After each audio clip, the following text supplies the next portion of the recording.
Hello, and welcome to this week's episode of Impractical Privacy. This is your weekly dose of truth about your digital life. I'm Pseudo, the host of the show. If you're new here, welcome. If this isn't your first episode of the show, thanks for listening, and welcome back. For the newcomers, here's the deal. We cover everything from massive data breaches and creeping surveillance trends to simple, actionable tactics and tools you can use today to protect your information. Before we get started, I just want to say I've been sick recently, so if my voice sounds a little different, I'm sorry.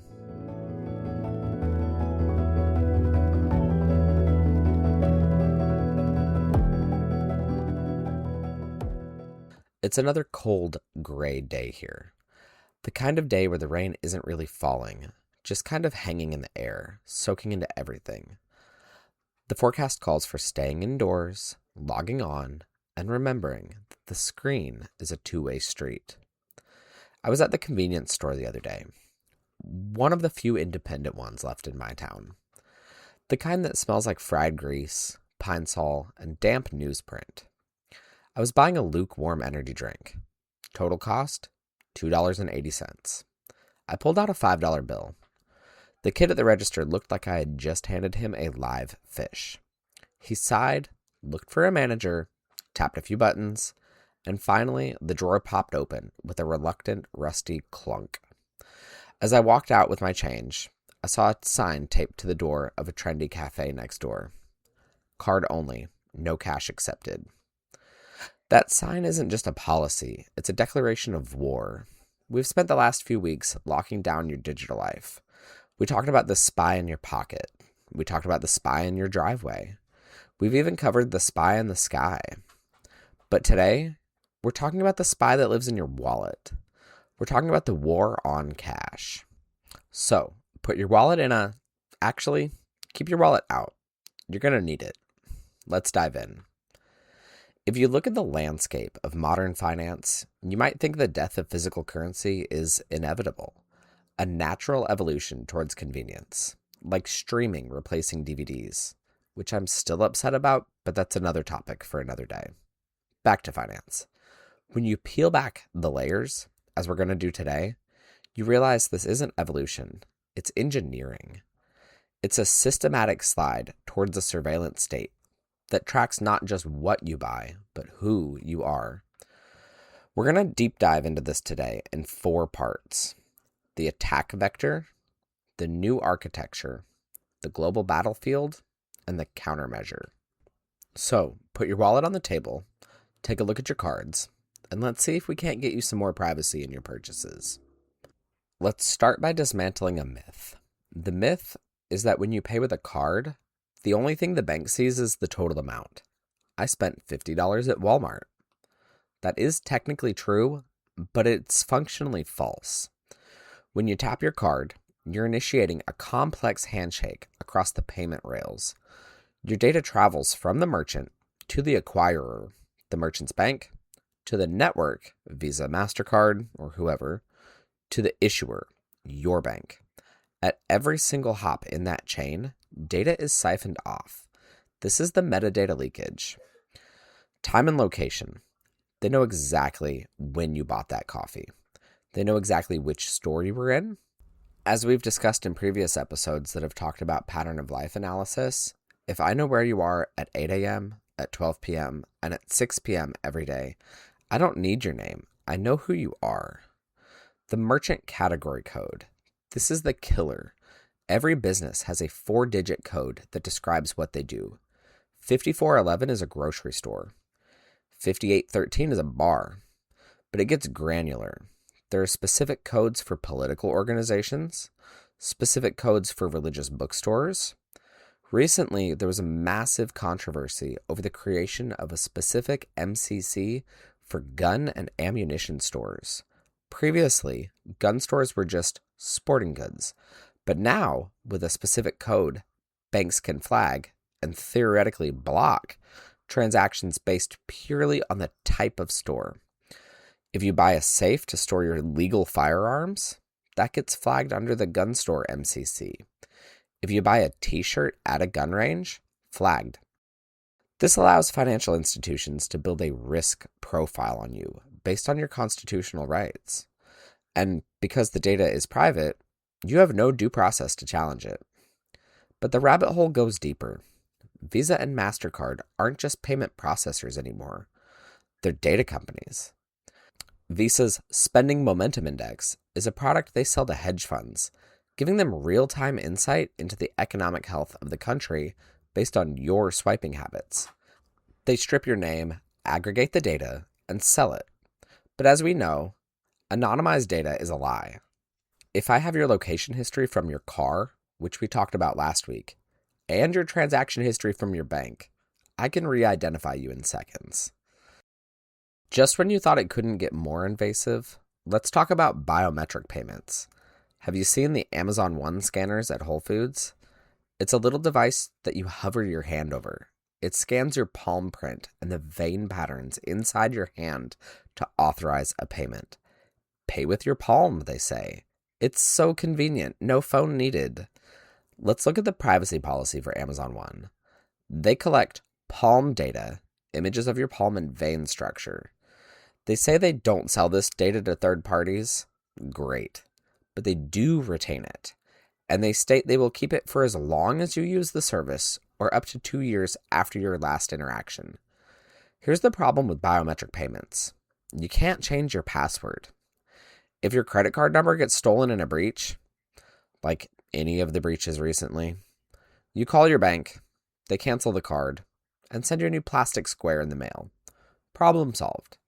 If Amazon's cloud gets hacked, and remember, everyone's cloud eventually gets hacked, and your palm vein map is stolen, you can't get a new hand. Your biometric identity is compromised forever. You are trading a momentary convenience, saving 3 seconds or so at the checkout, for a permanent, unchangeable vulnerability. Furthermore, this normalizes the idea that you are the wallet. It erases the distinction between your physical body and your economic identity. If you can pay with your face or your hand, and you can never leave your wallet at home, you're always transacting. You're always trackable. This is the ultimate goal of the surveillance state, to make the tracking mechanism biological and inescapable.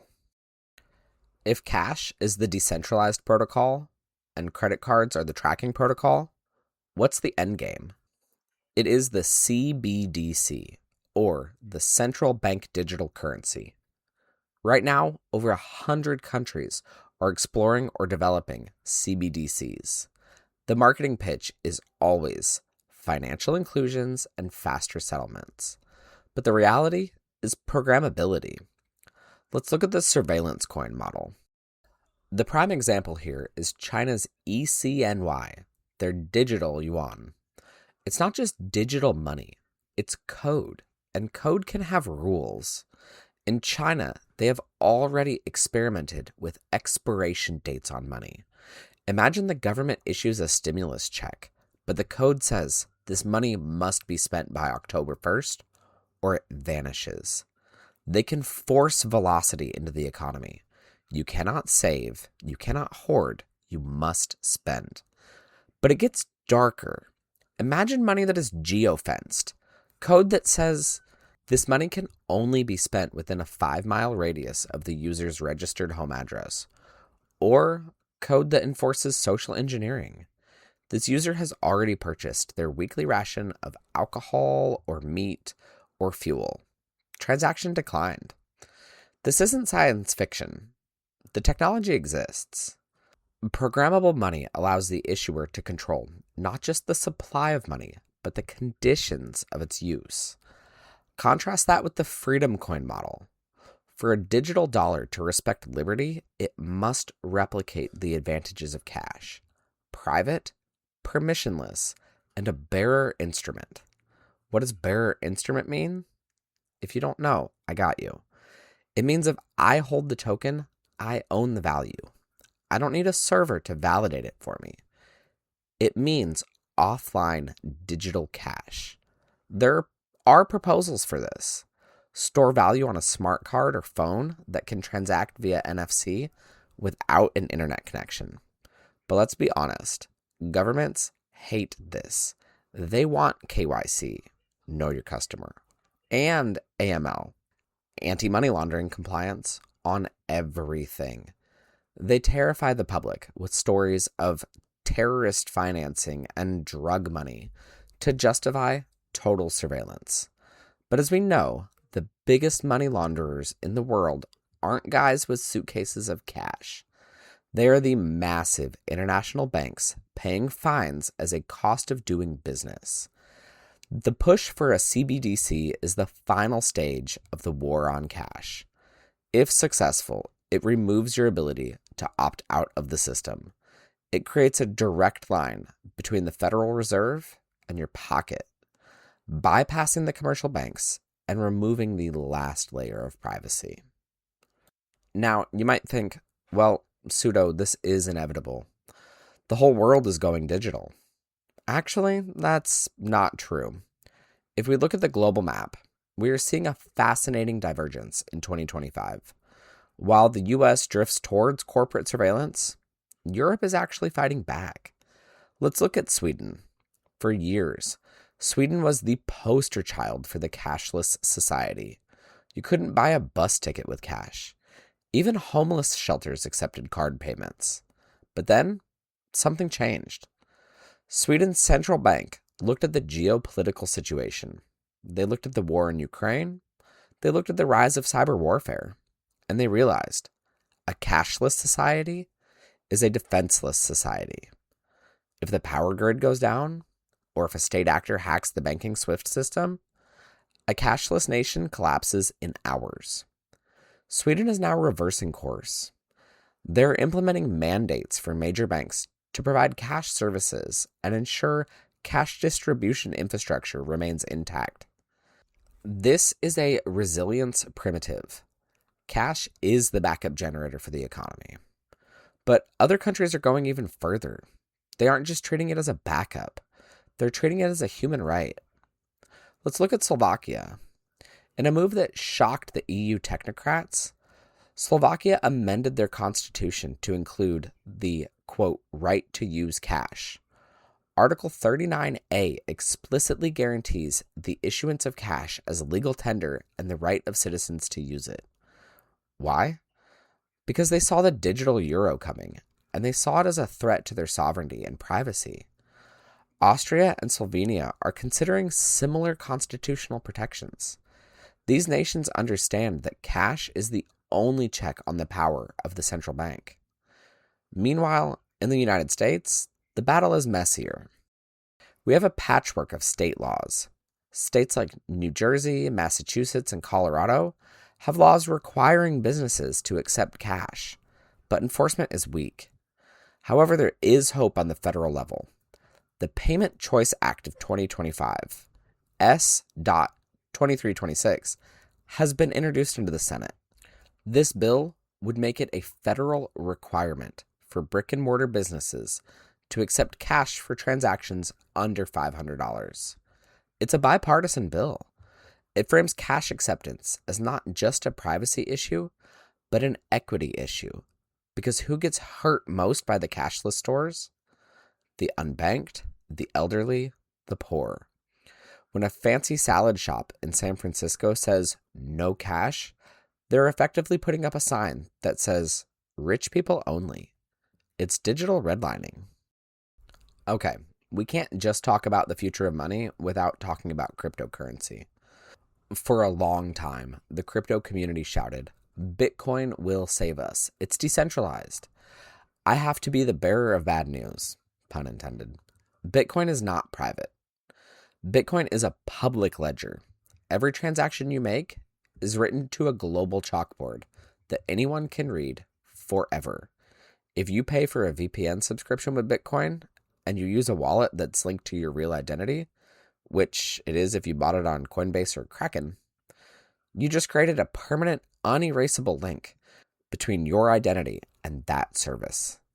Companies like Chain Analysis have built billion-dollar businesses doing nothing but tracking these transactions. They can trace funds through mixers. They can de-anonymize wallets years after the fact. Bitcoin is actually more surveillance friendly than a bank account. At least with a bank, the FBI needs a warrant to see your ledger. With Bitcoin, they just need an internet connection. If you want true digital cash, money that's private, untraceable, and fungible, you're looking at Monero. Monero uses advanced cryptography, ring signatures, and stealth addresses to mask the sender, the receiver, and the amount. When you spend Monero, it's like handing someone a digital gold coin in a dark room. No one knows where it came from or where it went. There's a catch, though. Governments hate Monero. Exchanges are delisting it. The IRS has put bounties on cracking it. Using it marks you as a person of interest. But it is an important lifeboat to have. It's the only tool that we have that replicates the properties of cash in the digital realm. This brings us to the most important part of today's episode. You. The slide towards a digital-only future is not inevitable. It relies on our passivity. If we stop using cash, it disappears. So, here's your battle plan. Here's how we fight for the right to private, analog commerce. The small purchase rule. Make a personal commitment. Mine, for any transaction under $20, $50 if you can, use cash. Coffee, convenience stores, fast food, gas, anything like that. Why? Because these are the high volume data points that build the clearest picture of your daily habits. Breaking the data link on your morning routine disrupts the profile building. If you buy a coffee every morning at 8 a.m. with a card, the algorithm knows your schedule. If you pay cash, you're a ghost. The privacy premium. Understand that using cash might be slightly less convenient. You have to go to an ATM. You have to deal with coins. Treat this inconvenience as the premium you pay for your privacy. It's a small tax on your time to ensure your freedom. When you stand in line at the ATM, remind yourself, I'm withdrawing my liberty. Boycott and vocalize. If you walk into a business that says card only, and it's not a life or death situation, turn around, but don't just leave. Politely tell the manager, I'd love to support your business, but I only carry cash for privacy reasons. I'll have to go elsewhere. Businesses operate on margins. If they realize they're losing 5 to 10% of revenue because of a no cash policy, that policy will change. Masked cards like privacy.com. For online purchases where you can't use cash, use a masking service like privacy.com. Not a sponsor, just a tool I use. You link your bank account and it generates burner credit card numbers. You create a card for Netflix, a card just for Amazon. If the merchant gets hacked, your real bank details are safe. But more importantly, on your bank statement, it just shows up as privacy.com or a generic descriptor. It stops your bank from selling your detailed shopping history to data brokers. It's like creating a firewall for your bank. Support the Payment Choice Act. Contact your representatives. This isn't a partisan issue. Whether you're a libertarian concerned about government tyranny or a progressive concerned about financial inclusion for the poor, cash protects your interests. Support legislation like S.2326 that fines businesses for refusing legal tender.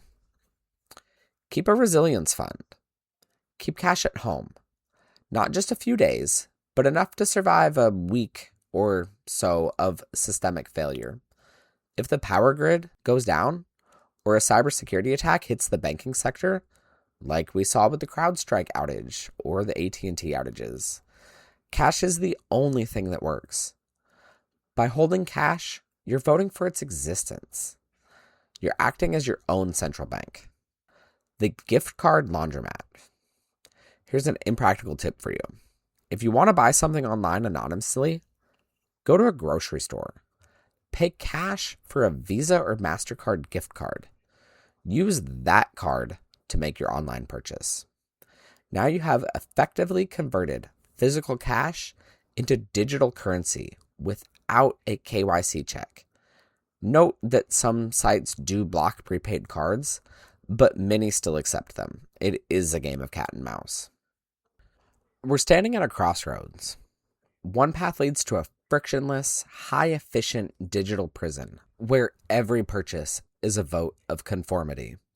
A world where your money can be turned off if you attend the wrong protest or buy the wrong books.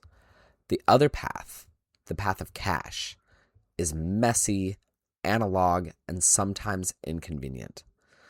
But it's human, it's private, and it's free.